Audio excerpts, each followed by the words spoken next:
Hello प्यारे बच्चों, good morning. कैसे हो आप सभी? बढ़िया, मस्त होंगे। और अपना चैप्टर जो था वो मैंने लगभग कंप्लीट करवा दिया था। इसमें आपका एक लास्ट और फाइनल क्वेश्चन जो बचा हुआ है उसको आज मैं पूरा करवाने आया हुआ हूँ। और अभी आपको दो चीज़ों का पता होना चाहिए। एक तो इरोजन होता है, दो चीज़ों का पता होना चाहिए। क्या क्या? एक तो होता है अपना इरोजन और दूसरा होता है कंजर्वेशन। इरोजन का मतलब उसको डिस्ट्रॉय करना और कंजर्वेशन का मतलब होता है उसको बचाना। ठीक है, दोनों टर्म समझ में आ गई। इसी के साथ में हम अपना चैप्टर को जल्दी से पूरा कंप्लीट करते हैं। और नेक्स्ट चैप्टर के लिए हम पहले इसमें पढ़ने से पहले हम हिस्ट्री का एक चैप्टर पूरा करेंगे। ओके, तो अभी इस चैप्टर के पूरा होने के बाद में आपको हिस्ट्री पढ़नी है। और हिस्ट्री के साथ साथ में आपका इंग्लिश का उधर चल ही रहा है। जो भी सिस्टम है वो उधर आप देख सकते हो, वीडियो वगैरह में अपलोड कर रखा है मैंने। फर्स्ट फ्लाइट के 3 चैप्टर कंप्लीट हो गए हैं आपके, और चौथा चैप्टर अपना स्टार्ट होगा उधर। उसके अलावा मेरी पुरानी वीडियोस में भी आपको एक्टिव पैसिव देखने को मिल जाएगा। और टेंसेज के मैंने पूरा कंप्लीट तरीके से, ढंग के तरीके से करवा रखा है, और उससे भी बेस्ट मैं करवाने की कोशिश कर रहा हूं। तो उसके लिए मैंने वापस से टेंस का एक नई प्लेलिस्ट अभी वो की है और बनाई है। और उसके साथ साथ में आपको पहले टेंस करवा दूंगा, फिर एक्टिव पैसिव वॉइस हो जाएगा, फिर आपका डायरेक्ट इनडायरेक्ट हो जाएगा। तो इस तरीके से आपका जो भी है वो जो मेरे ऊपर है वो कंप्लीट हो जाएगा आपका। ठीक है, तो इसके साथ में ही अपना आगे का चैप्टर कंटिन्यू करते हैं। तो अपना लास्ट और फाइनल जो क्वेश्चन है वो क्या बचा हुआ है? Soil erosion and soil conservation. Soil erosion का मतलब क्या होता है? सबसे पहले तो आपका 2 नंबर का क्वेश्चन आता है कि डेफिनेशन ऑफ सॉइल इरोजन। तो यहाँ पे क्या है? The denudation of the soil cover and subsequent washing down in described as soil erosion. हाँ, तो इसको कैसे देखते हैं अपन, किस व्यू में देखते हैं? 1 मिनट।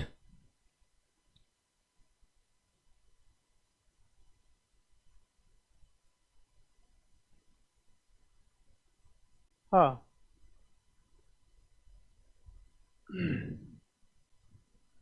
यहां पे क्या बोला जा रहा है?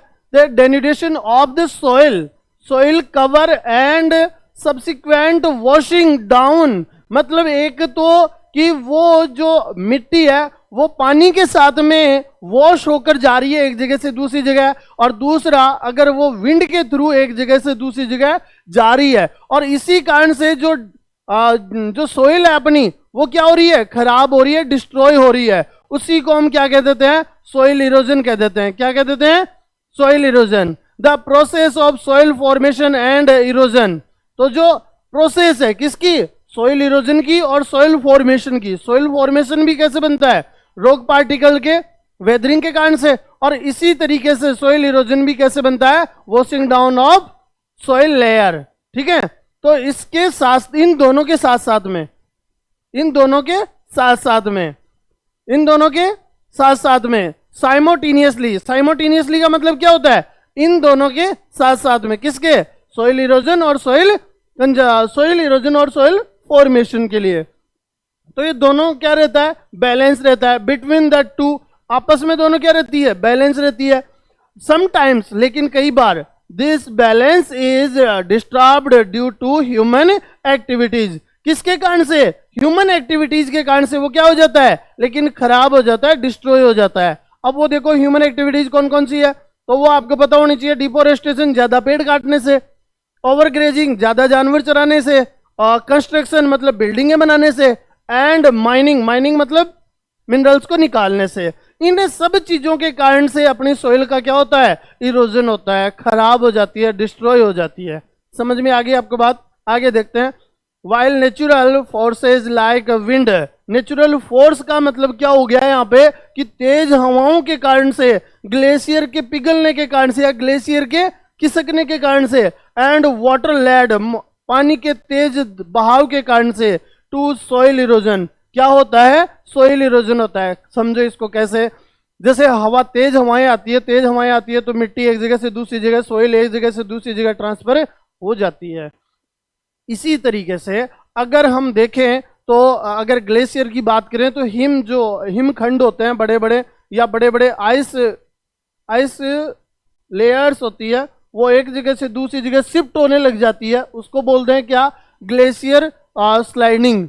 उसके बाद में क्या बता रखा है आपका वाटरलैंड। वाटरलैंड का मतलब पानी अगर तेज बहाव के साथ में आ रहा है तो उसके कारण से भी मिट्टी एक जगह से दूसरी जगह चली जाती है, और इसी को हम बोलते हैं सॉइल इरोजन। ठीक है।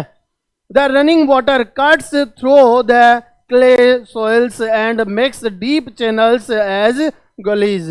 तो यहाँ पे गलीज बन जाती है, इसकी क्या बन जाती है, गलीज बन जाती है। कैसे? तो गलीज क्या होता है कि इस तरीके से अगर पानी बह के आ रहा है, यहाँ से फ्लो होता हुआ आ रहा है, तो यहाँ पे आपने देखा होगा बीच में थोड़ा सा एक दरार टाइप से हो जाती है, एक ट्रेंच बन जाती है, एक दरारें बन जाती है, उसी को हम क्या कहते हैं, गलीज बोलते हैं।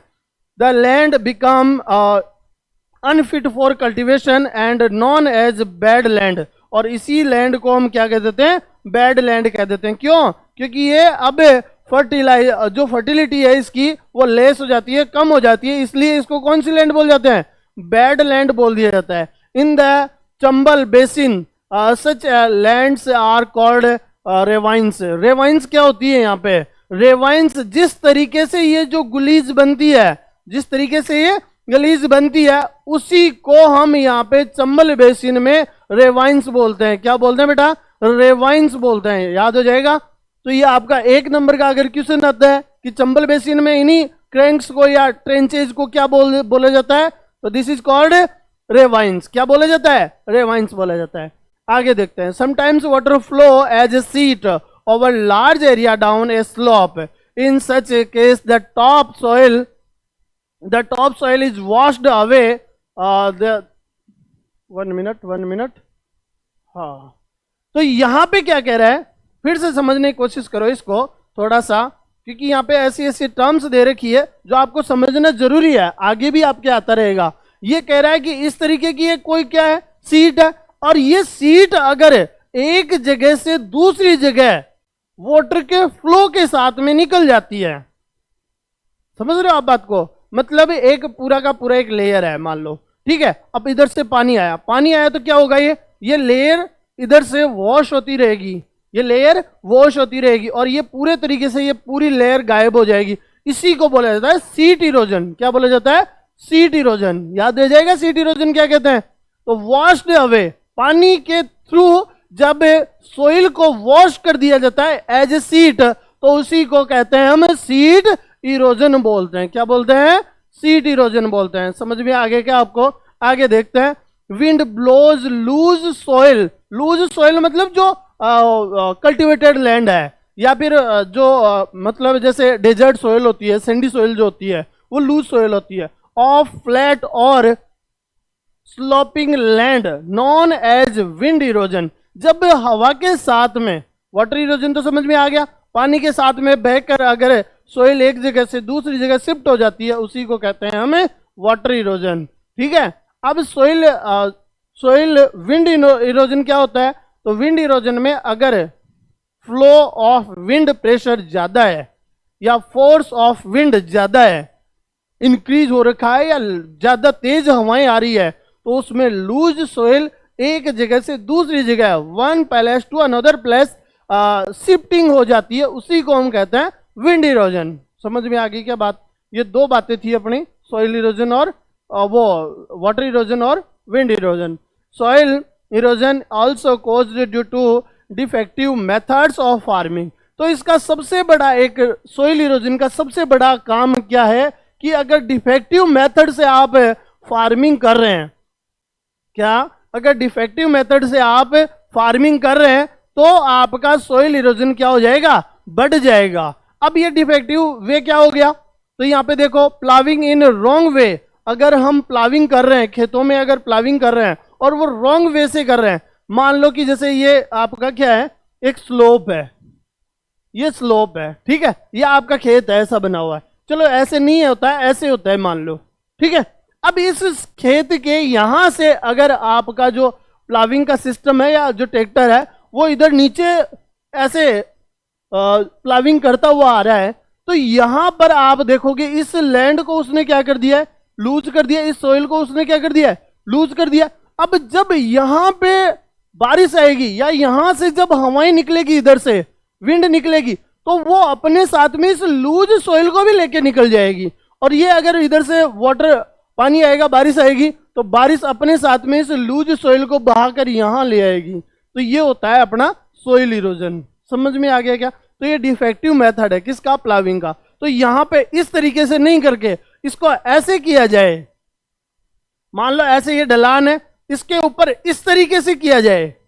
समझ में आ रही है बात? मतलब प्लाविंग कैसे करेंगे? इधर से करेंगे, ये ढलान है, इधर से नहीं करके इधर से करेंगे तो अपना सोइल इरोजन नहीं होगा।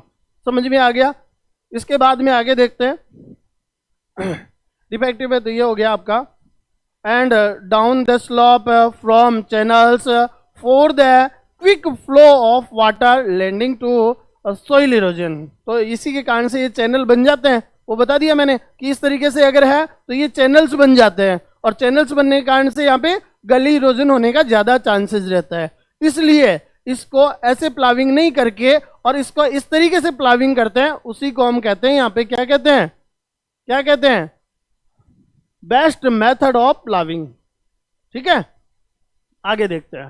Ploughing along the contour lines can decelerate the flow of water down the slopes. ये मैंने बताई दिया आपको। This is called contour ploughing, और इसी को हम काउंटर प्लाविंग बोलते हैं। जो ये बता रहा हूं ना मैं आपको इस तरीके से, और इस तरीके से जो प्लाविंग कर रहे हैं इसको बोला जाता है काउंटर प्लाविंग। क्या बोला जाता है? काउंटर प्लाविंग बोला जाता है। ठीक है, समझ में आ रहा है ना बात है भाई? एक तो ये कह रहा है कि ये स्लोप है, स्लोप में अगर इस तरीके से करोगे तो गली इरोजन होगा, तो आप काउंटर प्लाविंग करो, मतलब उसको आड़ा करो। और जब इस तरीके से प्लाविंग करेंगे तो काउंटर प्लाविंग करेंगे तो अपना सोइल इरोजन जो है वो इधर से फ्लो नहीं हो पाएगा या गली इरोजन नहीं हो पाएगा। क्यों? क्योंकि वाटर या फिर जो रेन हो रही है या जो हवाएं हैं वो इस प्लाविंग के कारण, इस प्लाविंग को यहाँ से अपने जो सोइल है उसको शिफ्टिंग नहीं कर पाएंगे, क्योंकि यहाँ पर इधर से किया है हमने, और इधर से करते तो उनको इजी होता लूज सोइल को यहाँ से शिफ्टिंग करने में। ठीक है, आगे देखते हैं। स्टेप्स कैन बी, ये काउंटर प्लाविंग समझ में आ गया होगा आपको। काउंटर प्लाविंग मैंने बताई दिया आपको काउंटर प्लाविंग का क्या होता है, तो आप याद रख सकते हो इसको। आगे देखते हैं। Steps can be cut off on the slopes making terraces. तो यहाँ पर step can be cut out on the slopes making terraces. तो यहाँ पर क्या कह रहा है कि इसको इस तरीके से काट दो। क्या कर दो? इस तरीके से काट दो। या फिर ये कह रहा है यहाँ पे दूसरा एक तरीका, यहाँ पे पहले इससे पहले यह समझो आप कि ये वाला है, अब इस वाले के अगर इस तरीके से हमने इस तरीके से इसको प्लाविंग कर दिया तो ये हमारा जो है वो यहाँ से अगर रेन वाटर आएगा तो वो यहाँ पे रुकेगा, फिर इधर से आएगा इधर रुकेगा, फिर इधर से इधर रुकेगा, तो इसमें क्या होगा? सोइल इरोजन कम होने के चांसेस होते हैं। समझ में आ रही है बात? सोइल इरोजन क्या होता है यहाँ पे? कम होता है, लेस होता है। फिर आगे देखो आपको क्या दे रखा है, western and centre Himalayas have well developed terrace farming. तो टेरिस फार्मिंग जो है वो कहाँ पे की जाती है सबसे ज्यादा? आपको पता होना चाहिए, western and centre Himalaya. Western and centre Himalayas में सबसे ज्यादा ये जो टेरिस प्लाविंग है या टेरिस जो फार्मिंग है वो की जाती है।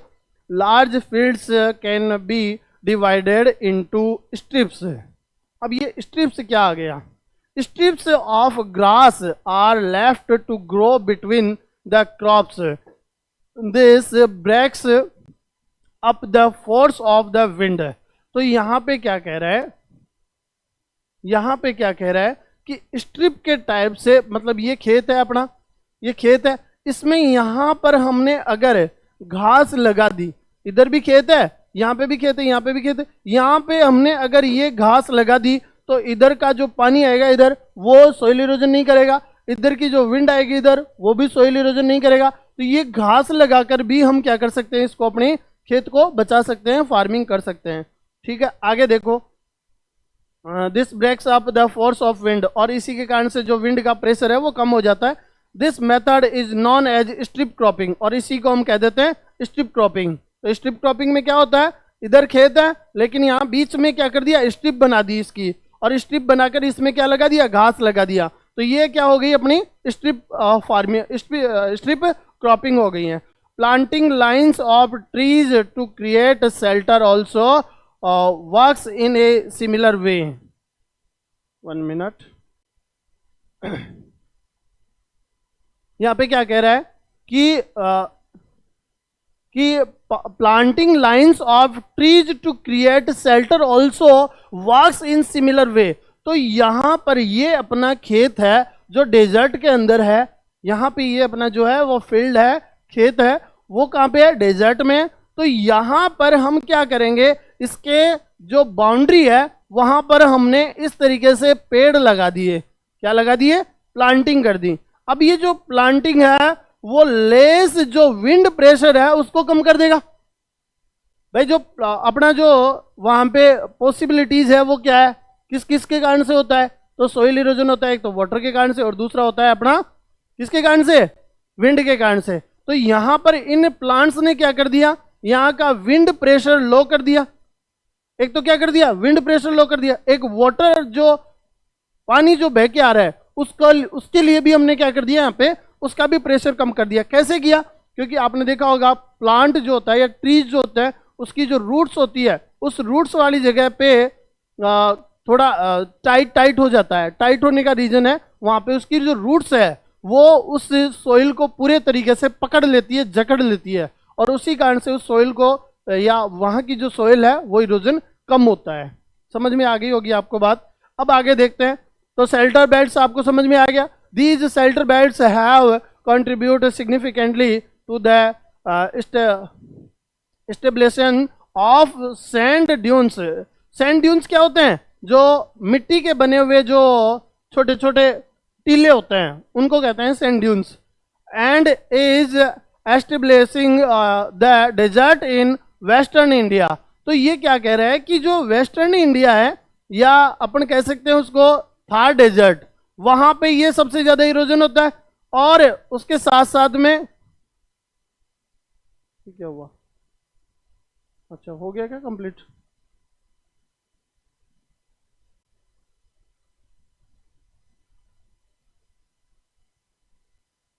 ठीक है। 1 मिनट।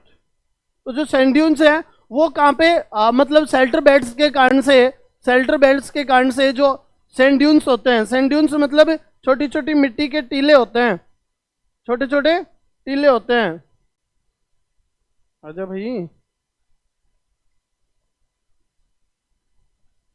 क्या कह रहा है यहाँ पे कि इस तरीके से ये सैंड ड्यून्स होते हैं। अब इन सैंड ड्यून्स को एक जगह से दूसरी जगह ट्रांसफर होने से रोकने के लिए क्या करेंगे, हम यहाँ पर खूब सारे प्लांट लगा देंगे। यहाँ पर खूब सारे क्या कर देंगे, प्लांट लगा देंगे। यहाँ पर खूब सारे प्लांट लगा देंगे, यहाँ पर खूब सारे प्लांट लगा देंगे। अब ये क्या करेगा, अब ये क्या करेगा, यहां से जो हवाएं आ रही है, यहां से जो विंड आ रही है उसके प्रेशर को कम कर देते हैं ये शेल्टर बेल्ट। और ये शेल्टर बेल्ट किसके बने होते हैं, ये बने होते हैं आपके प्लांटिंग करके, या फिर जो थोड़ी बुशेज होती है झाड़ियां उनको लगा दिया जाता है यहाँ पे। उसके अलावा जो थोड़ी प्लांट्स होते हैं, क्योंकि डेजर्ट में सबसे ज्यादा थोड़ी प्लांट्स होते हैं, कांटे होते हैं उनमें, तो उसी कारण से वो प्लांट्स क्या कर लेते हैं, थोड़ी उस विंड के प्रेशर को कम कर देते हैं, और इसी के कारण से जो सोइल इरोजन होता है वो कम होता है। आपका समझ में आ गया होगा आपको अच्छे से, कोई दिक्कत नहीं है। अगर इससे रिलेटेड आपको कोई भी डाउट्स हैं, अगर कोई चीज छूट गई है मेरे से गलती से, तो आप इसमें कमेंट करो ताकि मैं आपको और ज्यादा बता सकूं। और अपना जो नेक्स्ट चैप्टर रहेगा वो इससे रिलेटेड नहीं होकर अब अपना हिस्ट्री का पहले चैप्टर करवाएंगे, ठीक है। तो तब तक के लिए टेक केयर, बाय बाय, अपना ध्यान रखें। चैनल को सब्सक्राइब नहीं किया है तो सब्सक्राइब करो और लाइक और कमेंट करो ताकि मुझे और अच्छा लगे। और कमेंट करोगे कि ये आपको समझ में आया कि नहीं आया। अगर नहीं आया तो मैं इससे और भी अच्छा मेथड लेके आऊँगा। अगर मैं यहाँ पे इंग्लिश ज़्यादा यूज कर रहा हूँ तो मैं थोड़ा हिंदी में समझाने की कोशिश करूँगा। हिंदी में जो अगर समझा रहा हूँ तो मैं थोड़ा इंग्लिश में बोलने की कोशिश करूँगा, ठीक है। तो मुझे ये पता कब चलेगा, जब आप लोग मुझे इस चीज़ के लिए बताओगे कि सर इस तरीके से ये सारी चीज़ें हो रखी है, तो हमें समझ आ रहा है या नहीं आ रहा है। जो भी आपके डाउट्स हैं वो आप कमेंट जरूर करोगे, कमेंट करोगे तभी मुझे पता चलेगा, अदरवाइज मुझे पता नहीं चलेगा, क्योंकि मेरी तरफ से मैं आपको 100% देने की कोशिश कर रहा हूँ, ठीक है। अगर जल्दी बोल रहा हूँ तो धीरे बोलने की कोशिश करूँगा, लेकिन आप बताओगे जरूर मुझे, ठीक है। Take care, bye bye.